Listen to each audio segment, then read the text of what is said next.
자, 우리 하나님 말씀 보도록 하겠습니다. 자, 오늘 말씀을 한번 보여주시기 바랍니다.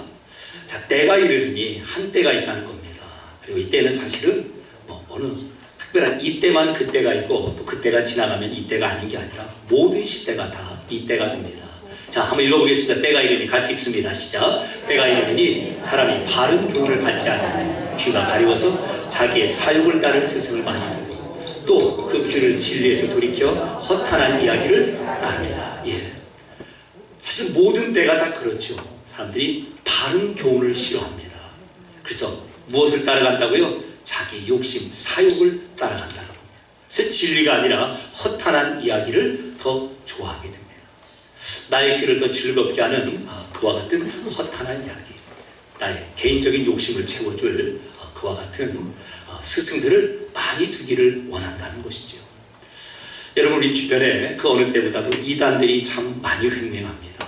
그리고 교회가 우리가 다 진리 가운데 서는 것 같지만 참 그러지 못할 때를 발견하죠. 그래서 사도 바울이 마지막 유언과 같은 이 디모데후서 편지를 쓰면서 이렇게 말씀을 전하는 겁니다. 바른 교훈에 굳게 서야 된다는 겁니다.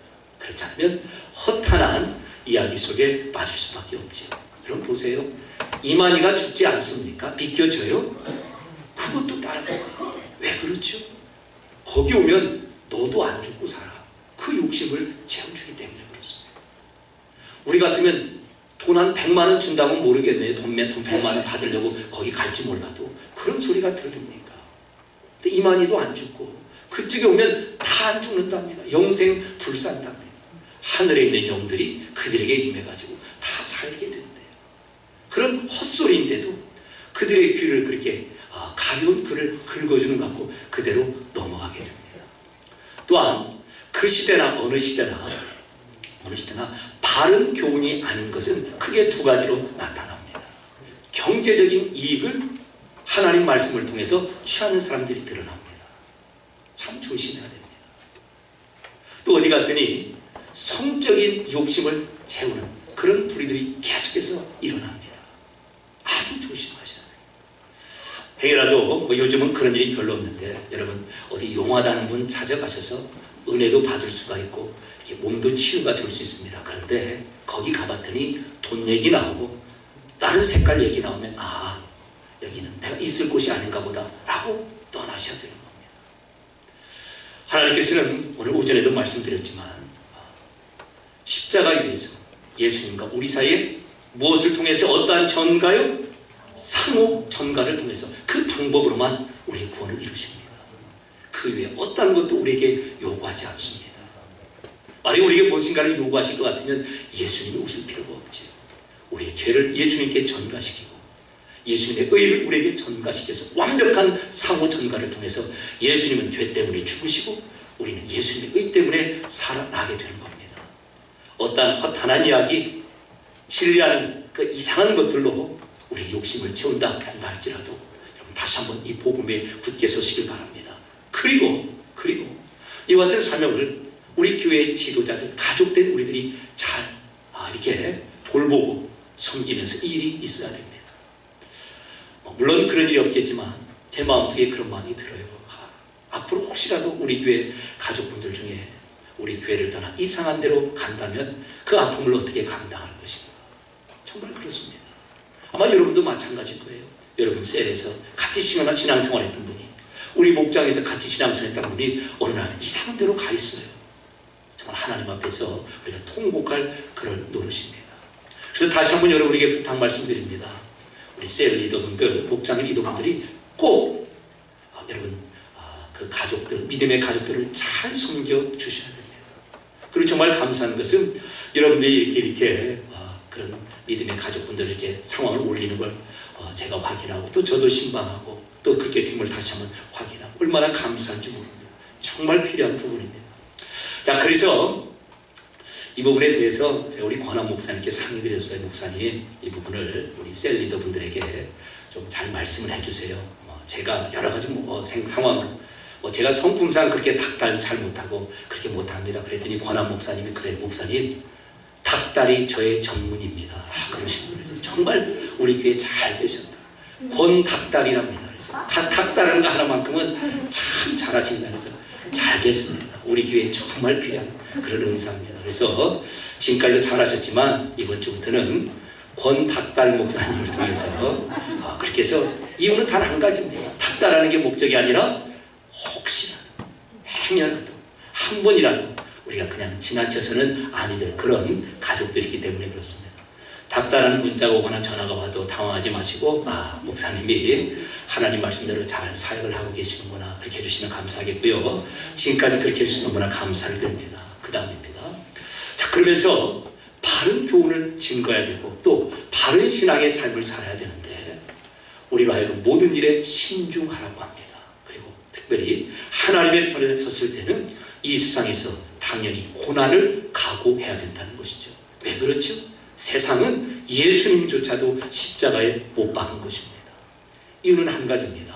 예수님께서 세상이 악하다라고 선언하였기 때문에 그렇습니다. 세상이 악하다는 건 이것입니다. 세상에서는 구원을 만들 수가 없습니다. 자기 스스로 구원의 조건을 만들 수가 없을 만큼 악하다는 것이죠. 그러니 누가 좋다고 하겠습니까? 우리도 세상에 나가면 기독교만 진리냐, 무엇만 어쩌냐, 우리보다 생활은 더 못하면서 예수만 믿으면 다냐, 이와 같은 도전에 부딪히게 될 것입니다. 당연한 겁니다. 예수님도 고난을 받으시고 그리고 세상과 척을 지시면서 십자가에까지 죽으신 것입니다.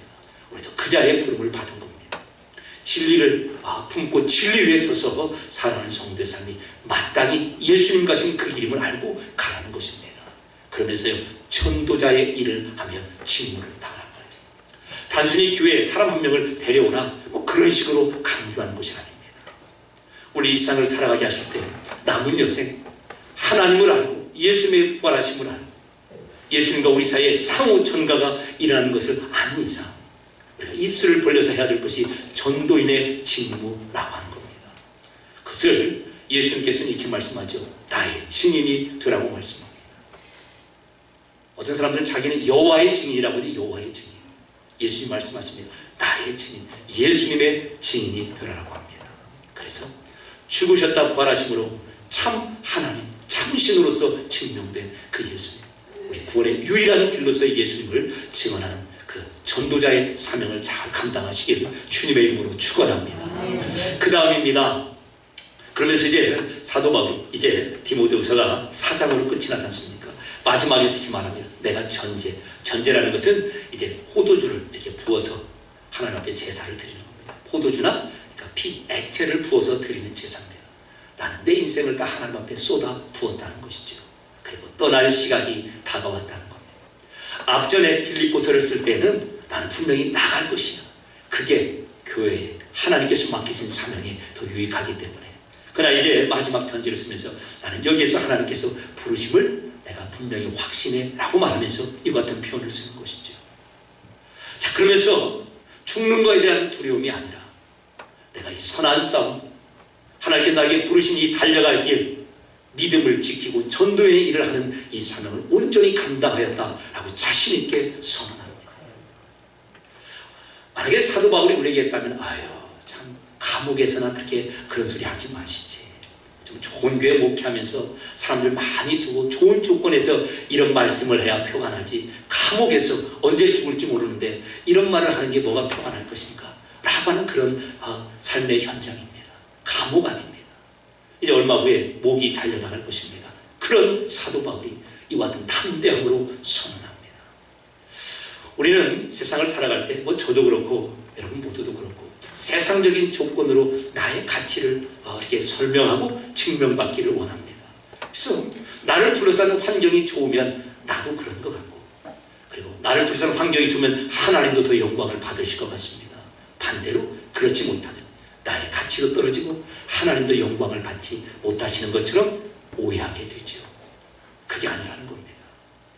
어떤 자리로 하나님께서 우리를 부르시든 간에 선한 싸움, 예수님의 증인된 싸움, 우리 달려갈 생의 목표이지 않습니까? 믿음 지키고 나아가면 그게 감옥이건 궁궐이건 초라한 자리건 다른 사람이 부러워할 만한 자리건 간에 하나님 앞에 귀한 승리의 싸움을 사는 그런 승전가를 부르고 이제 개성문을 통과하는 그런 자리에 우리가 부르심을 받고 있다는 겁니다. 자, 그래서 이제 마지막 결론으로 사도 바울이 이런 담대함을 가지고 선언합니다. 이제 후로는 나를 위하여 의의 면류관이 예비되어 있습니다. 그래서 의로우신 재판장이신 예수님께서 그날에 나에게 분명히 주실 것입니다 라고 이렇게 선언합니다. 의의 재판장 되신 그 하나님께서 면류관을 우리에게 주신다는 겁니다. 하나님 나라의 영광스러운 면류관을.